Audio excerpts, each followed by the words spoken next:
आज हमारे मैं भी सीएम मंच के, जैसा कि हमने पहले बोला था कि मैं भी सीएम के नाम से एक शो चालू करेंगे जिसमें लोग अपनी अपनी राय देंगे। तो आज हमारे मैं भी सीएम मंच के गेस्ट हैं माननीय श्री पंकज पांडे जी। आज हम इनसे कुछ चर्चा करते हैं कि कुछ जो पिछले सीएम रहे हैं या फिर जो वर्तमान में सीएम हैं या फिर कुछ भी जो मतलब उनका लास्ट में जो सीएम थे लास्ट टाइम में उनका कार्य कैसा लगा इनको, या अभी जो सीएम है उनका कार्य कैसा है, कुछ इनसे राय लेंगे।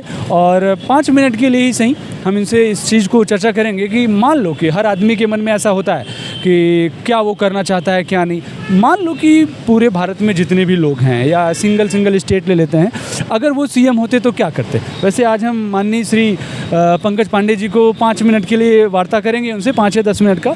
तो पंकज जी आपका बहुत बहुत स्वागत है इस चैनल पर। Thank you. मान लीजिए कि इस समय जितने भी वर्तमान में जो हमारे सीएम साहब हैं, जी जी माननीय श्री योगी आदित्यनाथ जी जी जी अगर हम पिछले सारे सीएम के कंपैरिजन में इनका कार्य देखें जी तो जी आप क्या कहना चाहेंगे इनके कार्य को लेकर के? 10 में से आप इनको कितना नंबर देना चाहेंगे? देखिए, जैसे योगी जी का जो हमारा कार्य है, अगर उनको 10 नंबर में दिया जाए तो हमारे सब से 10 में 10 नंबर दिया जाएगा।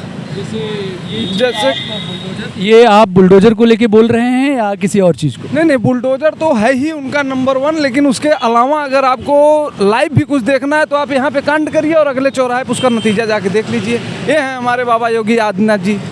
सही से बहुत बहुत धन्यवाद आपका इस फीडबैक के लिए कि ये जो अगले चौराहे का आपने एग्जाम्पल दिया वो वास्तव में सबसे अब तक का सबसे बेहतरीन है। लेकिन पीछे भी जैसे माननीय श्री क्या नाम है अखिलेश यादव जी भी रहे हैं, माननीय श्री सुश्री मायावती जी भी रही हैं।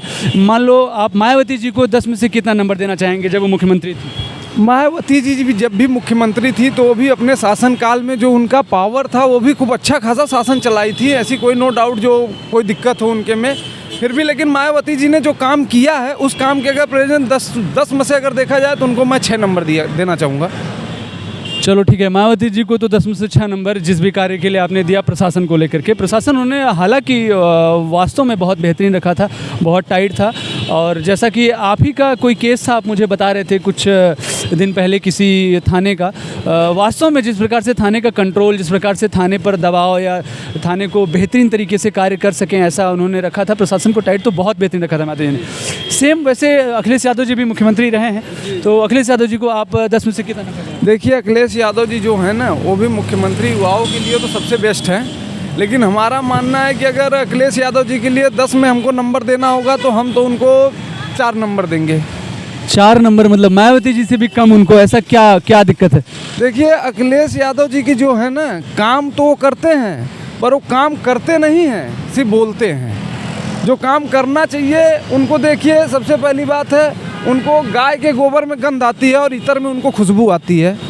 ये हमारे माननीय अखिलेश यादव जी का ही भाषण था जिन्होंने कहा कि गाय में तो गंध है तो उन्हें गंध पसंद है। तो भाई जो कि गौ हमारी माता है और उन्हीं में उनको गंध आ रही है, जो दूध पी के खुद बड़ा हुए हैं उनको उसमें भी गंध आ रही है। तो अब आप सोच सकते हैं कि अखिलेश यादव जी फिर देश के लिए कितना सोच सकते हैं।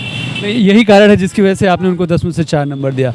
अच्छा, अभी वर्तमान में मान लो कि मायावती जी ने भी जो कार्य किए, अखिलेश यादव जी ने भी जो कार्य किए और योगी जी भी जो कर रहे हैं, या फिर अभी अगले 2 साल में इलेक्शन है 2027 में विधानसभा का, तो आप इस प्रकार से 10 में से 5, 10 में से 4 और 10 में से 10 के हिसाब से, इसमें नो डाउट कि आप योगी जी को ही कहेंगे, फिर भी आपका एक राय बताइए कि आप आने वाले 2027 में किसको मुख्यमंत्री देखना चाहते हैं उत्तर प्रदेश? माननीय योगी जी को। सिर्फ योगी जी को? कोई एक ऐसा कार्य जो आपको अभी तक योगी जी का सबसे बेहतरीन लगा हो? योगी जी का सबसे बेहतरीन रहा तो गुंडा राज खत्म। आज ये जो नाइट में आप देख रहे हैं, आप भी इंटरव्यू ले रहे हैं ना, तो योगी जी का ही दिन है। जो इंटरव्यू आप खुले में ले रहे हैं ना, तो योगी जी का ही दिन है। नहीं पता चले कोई कैमरा भी छीन के चला जाएगा।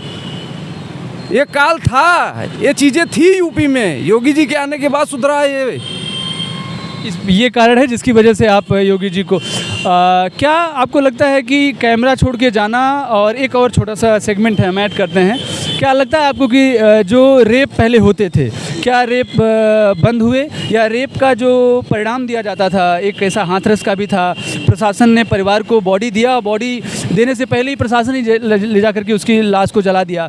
तो क्या मतलब हाथरस भी तो यूपी में ही है, उसको लेकर के आप कुछ राय दीजिए, क्या कहना चाहते हैं? देखिए, हमारा ये राय है ना कि दिन भर में अगर आप न्यूज़ भी उठा के देखेंगे तो लगभग ऐसे कांड हज़ारों हो रहे हैं, सैकड़ों हो रहे हैं, डेली हो रहे हैं।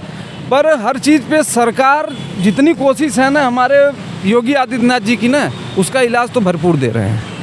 चलिए ठीक है, फिर मेरा आखिरी प्रश्न इस मंच पे, योगी जी ने जो भी किया, देखिए हर व्यक्ति हो या वो व्यक्तित्व हो, 100% तो पहुंचना नेक्स्ट टू इम्पॉसिबल होता है। तो ऐसा कोई कार्य ऐसा आपको लग रहा हो कि मान लो कि कुछ क्षण के लिए या फिर कोई ऐसी राय, अगर आप ही मुख्यमंत्री होते तो ऐसा कोई एक काम मुझे बताइए जो आपको करना चाहिए। ऐसा नहीं है कि आपको कर ही दें, ना मुख्यमंत्री हम हैं ना मुख्यमंत्री आप हैं, हो सकता है आपके जरिए वो बात योगी जी तक पहुंचे। ऐसा कोई एक कार्य बताइए जिसको आप चाहते हो कि मुख्यमंत्री होते तो करते। और वो कार्य क्या होता है कि बचपन से लेकर के जो एज है, कोई ना कोई समस्या आपको दिखी होगी, जड़ से वो सामाजिक रूप का जो सामाजिक समस्याएं हैं वो पूरे उत्तर प्रदेश के लिए ख़त्म की जा सके। जो आपकी है वो किसी और की भी होगी, तो ऐसी कौन सी समस्या है जो आप अगर मुख्यमंत्री होते तो ख़त्म कर देते, वो क्या? देखिए, लोगों का तो मानना बहुत कुछ है। अगर आप इस जनता के बीच में आप घूमेंगे ना तो आपको 1000 समस्याएं मिलेंगी और 1000 समस्या का समाधान भी मिलेगा। पर आप पूरे बनारस में ही आप घूम लीजिए, आप 10 लोग से मिलिए और 10 लोग में से आप 10 लोग की समस्या पूछेंगे तो आप समझ ही नहीं पाएंगे कि उनकी समस्या हल कहाँ से हो रही है। नहीं, समस्या हल कहाँ से होगी वो तो इंडिविजुअल हो गया है कि समस्या। लेकिन प्रश्न मेरा ये है कि आप अगर मुख्यमंत्री होते तो कौन सा ऐसा एक काम करते जो आपको लगता है कि अभी तक किसी मुख्यमंत्री ने, कोई भी काम, मतलब चाहे वो बेरोजगारी पर थोड़ा सा आगे बढ़ना हो, मतलब बेरोजगारी कम करना हो, या फिर उत्तर प्रदेश में नौकरी की तरफ लोगों का झुकाव ज़्यादा है। आप गुजरात निकलिए, गुजरात में नौकरी की तरफ उतना झुकाव नहीं रहता जितना उत्तर प्रदेश और बिहार में रहता है। तो युवाओं को मतलब ऐसा कोई भी काम आप बताइए, मतलब मेरा कंसर्न ये है कि कैसे हम वो कर सकते हैं। देखिए, मेरा मानना है ना कि नौकरी पे झुकाव तो युवाओं का है ही। जैसे हम दूसरे स्टेट जाते हैं काम करने के लिए यूपी से, तो हमारे यूपी में भी होता, ओवरऑल अभी यूपी में काम चल भी रहा है। नोएडा में भी फैक्ट्री सेक्टर है, हर जगह, हमारे कानपुर में है, हर जगह फैक्ट्री सेक्टर है, काम तो चल ही रहा है। लेकिन हमारा मानना है ना कि अपना खुद का रोजगार पे भी अगर ध्यान दिया जाए ना तो सबसे बेस्ट है। नहीं, रोजगार पे ध्यान दिया जाए, ये सबसे बेस्ट है। और एक और अभी कुछ दिन पहले चला था कि मात्र 59 मिनट में आपको लोन मिल जाएगा। क्या लगता है कि मतलब बैंक में, मैं ये आपसे राय ले रहा हूँ, क्या आपको लगता है कि बैंक में 59 मिनट में जो लोन था वो 59 मिनट में मिल रहा है? और जो बैंक में कट चलता है, क्या कट बंद हो गया क्या, कि कट अभी भी चल रहा है? मैं आपसे राय ले रहा हूँ, कोई ना कोई तो आपके रिलेटिव्स में गए होंगे। ये मेरा मानना है ना, बैंक के रिलेटिव की छोड़ दीजिए, मैं खुद गया था बैंक में एक बार। तो जब मैं बैंक के अंदर गया तो मुझे 2 लाख रुपए कैश निकालना था, जो कि मैं चेक के थ्रू गया था लेके। अब जब वहाँ मुझे पैसे लेने जाना पड़ा तो आप विश्वास नहीं करोगे, 3 घंटे तो ऑलरेडी मुझे इंतज़ार करना पड़ा कि बैंक में पैसा है ही नहीं। अभी 2 बजे के बाद पैसा आएगा तो आपको पैसा मिलेगा। ओवरऑल बैंक में 2 बजे तक मैंने वेट किया और पैसा भी 2 बजे आया, लेकिन वो बैंक जो पैसा आया वो लॉकर नहीं खुला है। हमको बैंक से ही दूसरा 2 लाख रुपया दिया गया, तो 3 घंटा वेट कराने का क्या मतलब? वो पैसा प्रॉब्लम मतलब अंदर के सेक्टर से है, वो कट को लेकर के, मतलब जो घूस चलता है, क्या घूस बंद हुआ कि भी चल रहा है? भैया देखिए, ऐसा है ना कि सिस्टम, अगर इस पे गवर्नमेंट ज़्यादा ध्यान दे तो ज़्यादा बेटर है।